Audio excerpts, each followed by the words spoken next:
Hi everyone, my name is Erin Kehoe, and I'm FEMA's project lead for the update of the Hazard Mitigation Assistance Program and Policy Guide, otherwise known as the HMA Guide.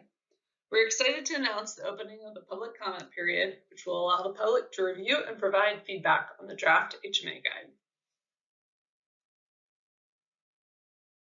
During this presentation, I'll provide an overview of the HMA Guide, along with some update highlights that include how we reorganized and expanded its content.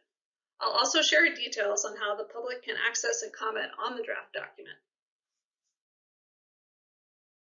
To start, let's jump into an overview of the HMA Guide and the update process. Our current Hazard Mitigation Assistance Guidance and HMA Guidance Addendum were last published in 2015. The 2015 documents consolidated policy guidance for the Hazard Mitigation Grant Program, or HMGP, the Pre-Disaster Mitigation Program, or PDM, and Flood Mitigation Assistance, or FMA. Since then, there have been substantial policy and programmatic changes to HMA's programs, and FEMA has published multiple standalone policies and guidance materials. The new HMA Guide will replace the 2015 HMA Guidance, its addendum, and the standalone policies issued since 2015 to help consolidate the information needed to apply for and use hazard mitigation assistance.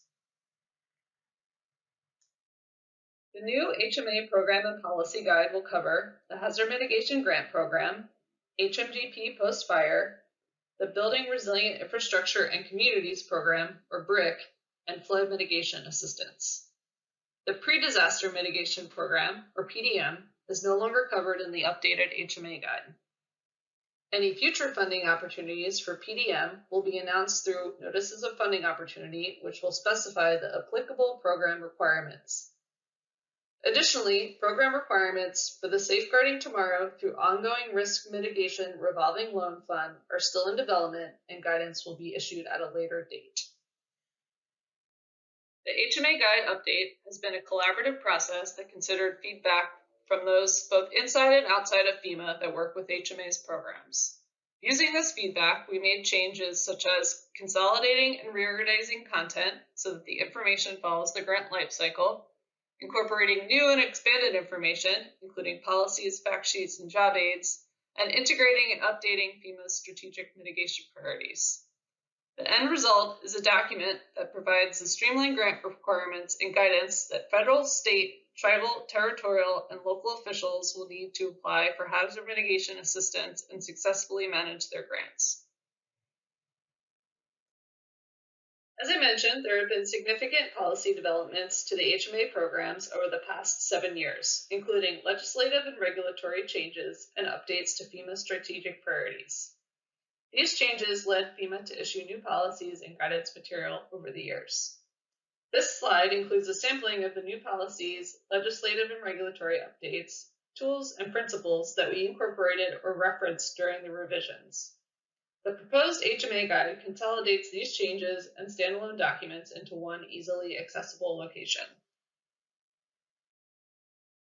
The 2015 HMA Guidance and Addendum remain effective until the proposed HMA Program and Policy Guide is finalized and published on FEMA.gov. Once published, the HMA Guide will apply to grant applications based on declaration date or notice of funding opportunity. For HMGP and HMGP Post-Fire, the HMA Guide applies to major disaster or fire management assistance grant declarations issued on or after the date of publication. For BRIC and FMA, the HMA Guide applies to applications and sub-applications submitted and awards and sub-awards made under the Notices of Funding Opportunity issued on or after the publication date of the HMA Guide. The details on effective date can be found in Part 1 of the document. Moving on, the next few slides of the presentation will cover the highlights of the HMA Guide update and things to keep in mind as you review the document. The HMA Guide changes center around 3 main areas: the incorporation of strategic mitigation priorities, new and expanded content, and the consolidation and reorganization of information to mimic the flow of the grant lifecycle. The guide offers an extensive overview of changes in Part 1, Section F, and we recommend that you pay specific attention to these areas when reviewing and making comments. I'll now go ahead and give an overview of what each of these three main areas of changes includes. First up is the incorporation of strategic mitigation priorities. The HMA Program and Policy Guide incorporates both FEMA and HMA priorities, including those outlined in the President's recent executive orders on equity and climate change. Additional strategic priorities, such as the National Mitigation Investment Strategy, community lifelines, and the idea of whole community, have been included as well. FEMA has also added language that emphasizes nature-based solutions as one of the guiding principles behind all mitigation project types, and highlights the many ways that HMA can be used for capacity and capability building activities in communities. The updated HMA guide also includes new and expanded content in many areas. This effort was a broad undertaking which looked at existing HMA policies and guidance and took into account feedback from the public and from across FEMA, including our regional offices. FEMA has incorporated recent legislative and regulatory changes, including policies issued following the Disaster Recovery Reform Act of 2018 and the 2020 updates to the Uniform Administrative Requirements for Federal Awards in 2 CFR Part 200. We have also added regulatory and statutory citations throughout the document for reference. Other notable changes include a new Part 5 that addresses how to demonstrate cost effectiveness, which is a requirement for all HMA grants. Parts 11, 12, and 13 of the HMA Guide highlight eligible activities and have been built out to make the experience of developing grant applications easier. Each activity type includes application information, eligibility criteria, and closeout requirements. Part 11 covers capability and capacity building activities, including planning, project scoping and advanced assistance, technical assistance, partnerships, and codes and standards. Part 12 builds on the content in the 2015 HMA Guidance Addendum by including more eligible mitigation projects, including soil stabilization, floodproofing, tsunami vertical evacuation, retrofitting, generators, and warning systems. Part 13 is dedicated to management costs. Finally, in an effort to reduce complexity, we did a fair amount of consolidation and reorganization of the HMA Guide. The 2015 HMA Guidance and the 2015 HMA Addendum have been rolled into one document, and the 2017 Program Administration by States Addendum was also incorporated.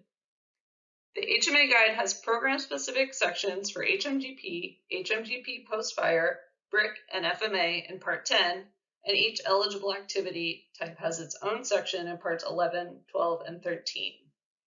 The HMA Guide flows through the stages of the grant cycle, and while many components of the 2015 HMA Guidance and Addendum were rolled into the document, the language has been updated to reflect current policy and program practice.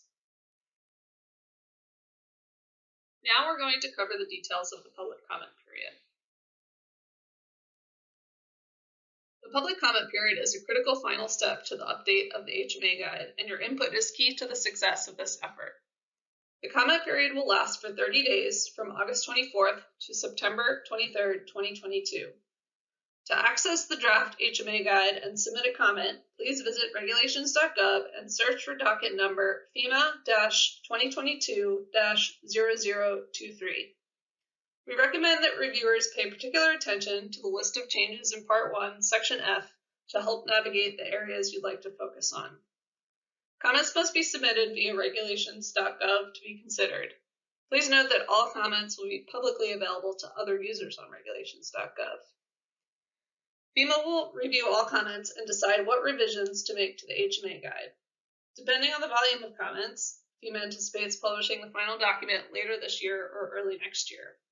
For questions on how to comment or technical issues accessing the document, please email FEMA-HMA-guide@fema.dhs.gov. We will be doing plenty of outreach and education once the HMA Guide is final. Please watch our emails and check FEMA.gov for news. We really appreciate your time, and we look forward to reviewing your valuable feedback.